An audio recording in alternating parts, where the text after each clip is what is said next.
Doctor P Vijayakumar. അദ്ദേഹം കാലാവസ്ഥാ വിദഗ്ധനാണ്. അദ്ദേഹം കൂടി നമ്മോടൊപ്പം ചെയ്യുന്നുണ്ട്. ശ്രീ ഡോക്ടർ പി വിജയകുമാർ, കാലവർഷം നാളത്തോടെ എത്തുമെന്ന റിപ്പോർട്ടുകളൊക്കെ പുറത്തു വരുന്നുണ്ട്. ഇതുമായി ബന്ധപ്പെട്ടിട്ടൊക്കെ കാലാവസ്ഥാ വകുപ്പിന്റെ അറിയിപ്പുകൾ ലഭിക്കുന്നുണ്ട്. നാളെ തന്നെ കാലവർഷം എത്തുമെന്നാണോ ഇപ്പോഴത്തെ ഒരു സാധ്യതകൾ കൂടെയൊക്കെ തന്നെ മനസ്സിലാക്കേണ്ടത്? തീർച്ചയായിട്ടും നാളെ തന്നെ കാലവർഷം കേരളത്തിൽ എത്തിച്ചേരാനുള്ള സാധ്യതയാണ് കാണുന്നത്. ഞാനിപ്പോ തിരുവനന്തപുരത്താണുള്ളത്. നമുക്കിപ്പോ തിരുവനന്തപുരത്ത് നമ്മൾ ആകാശത്തേക്ക് നോക്കിക്കഴിഞ്ഞാൽ മേഘങ്ങൾ മൂവ് ചെയ്യുന്നത് കാണാൻ പറ്റും.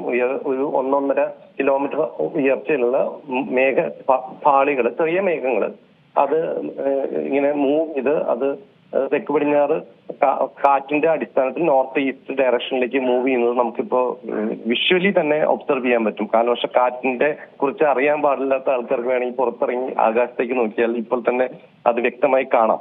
പക്ഷേ കേന്ദ്ര കാലാവസ്ഥാ വകുപ്പാണ് അതിന് കൃത്യമായിട്ട് കേരളത്തിൽ എത്തിച്ചേർന്നു എന്നുള്ളത് പ്രഖ്യാപനം നടത്തേണ്ടത്. ആ ഇൻസ്റ്റിറ്റ്യൂഷന്റെ ഒരു ഇതാണ്. എന്തായാലും ഈ കാലവർഷത്തിന്റെ അല്ലെങ്കിൽ കാലാവസ്ഥയുടെ വ്യാപ്തിയും തീവ്രതയും ഒക്കെ അടിസ്ഥാനപ്പെടുത്തി കേന്ദ്ര കാലാവസ്ഥാ വകുപ്പാണ് ഈ ഗ്രീൻ, യെല്ലോ, ഓറഞ്ച്, റെഡ് അലർട്ടുകൾ പ്രഖ്യാപിക്കുന്നത്. അപ്പോൾ നമുക്ക് ഗ്രീൻ അലർട്ട് ആണെങ്കിൽ സുരക്ഷിതമായ കാലാവസ്ഥയാണെന്നാണ് അർത്ഥം.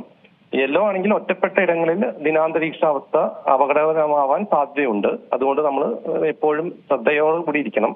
ഓറഞ്ച് ആണെങ്കിൽ നമ്മൾ തയ്യാറെടുപ്പുകൾ നടത്തണം. അതായത് നമുക്ക് കറണ്ട് പോകാൻ സാധ്യതയുണ്ട്. നമ്മുടെ ഫോണൊക്കെ ചാർജ് ചെയ്ത് വെക്കണം. ടാങ്കിലെല്ലാം വെള്ളം നിറയ്ക്കണം. അവശ്യ സാധനങ്ങൾ നമ്മൾ വാങ്ങിച്ചു വെക്കണം. അനാവശ്യമായിട്ടുള്ള യാത്രകൾ ഒഴിവാക്കണം. അതുപോലെ മരുന്നുകളെല്ലാം കരുതി വെക്കണം. അത്തരം കാര്യങ്ങളാണ് ഓറഞ്ച് അലർട്ട് കൊണ്ട് ഉദ്ദേശിക്കുന്നത്. റെഡ് അലർട്ട് ആണെങ്കിൽ നമുക്ക് ടേക്ക് ആക്ഷൻ, അതായത് ഏത് സമയത്തും നമ്മളടുത്ത് ബന്ധപ്പെട്ട അധികാരികൾ അല്ലെങ്കിൽ ദുരന്ത നിവാരണ അതോറിറ്റി നമ്മളടുത്ത് ആവശ്യപ്പെടുന്ന പോലെ നമ്മൾ ഒരു സ്ഥലത്ത് നിന്ന് വേറൊരു സ്ഥലത്തേക്ക് മൂവ് ചെയ്യണമെങ്കിൽ അത് ചെയ്യുക. അത്തരം കാര്യങ്ങളെല്ലാം ചെയ്യണം. ടേക്ക് ആക്ഷൻ എന്നുള്ളതാണ് റെഡ് അലർട്ട് കൊണ്ട് ഉദ്ദേശിക്കുന്നത്. അപ്പൊ ഈ പറയുന്ന ഓറഞ്ചും യെല്ലോ അലർട്ടുമാണ് അടുത്ത ദിവസങ്ങളിൽ പ്രഖ്യാപിച്ചിരിക്കുന്നത്.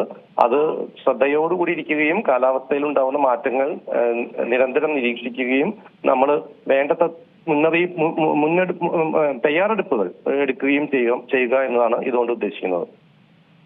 ജൂൺ 1 സാധാരണ കാലവർഷം കേരളത്തിൽ എത്തുന്നത്. പക്ഷേ ഇപ്പം ദിവസങ്ങൾ വൈകിട്ടുണ്ട്. വലിയൊരു മാറ്റം തന്നെയാണല്ലേ ഈ വർഷം തോറും കാലാവസ്ഥയിലൊക്കെ തന്നെ ഉണ്ടായിക്കൊണ്ടിരിക്കുന്നത്?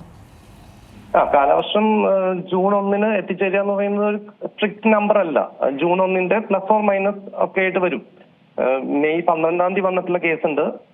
ജൂൺ 18 വന്നിട്ടുള്ള കേസുണ്ട്. അത്രയും വൈഡ് റേഞ്ചിലാണ് ഇതിന്റെ ഒരു ഏർലിയസ്റ്റ് ആൻഡ് ഏറ്റവും ലേറ്റ് ആയിട്ടുള്ള കാലവർഷം വന്നിട്ടുള്ളത്. അപ്പൊ അത് ജൂൺ 1 എന്ന് പറയുന്നത് മാർജിനാണ്, അതിന്റെ ഒരു ആവറേജ് നമ്പറാണ്.